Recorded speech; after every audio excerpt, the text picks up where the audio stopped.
grand-père était un saint homme, et surtout quelqu'un de particulièrement économe. Tiens, ça rime. Voilà. Alors chaque dimanche, il agaçait un peu ma grand-mère pour qu'on lui fasse ses frites à lui. Originaire du Nord, pour lui, les frites ne devaient pas être grasses, bien sûr.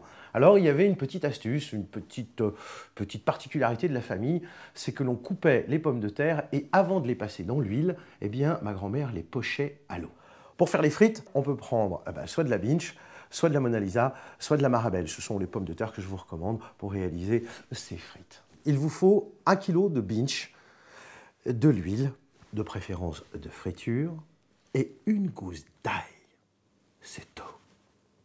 Alors, chez mon grand-père, pour qu'elle soit bien réussie, eh bien, on les coupait larges et surtout sans en retirer la peau.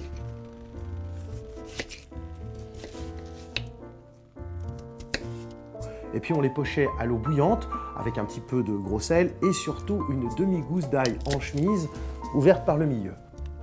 Et puis une fois qu'elles étaient pochées, 5 minutes à l'eau bouillante, on les égouttait soigneusement sur du papier absorbant.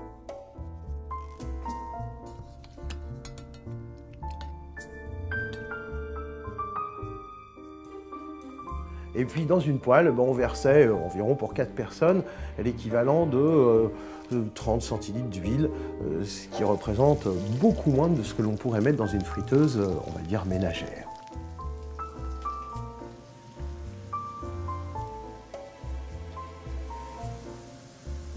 Quand les frites sont bien dorées, eh bien on les sort, bien évidemment, on les égoutte soigneusement avant de les saler et de les disposer dans l'assiette.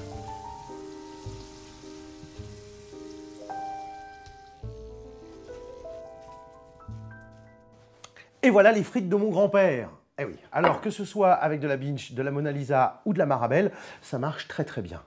Le résultat, le voici.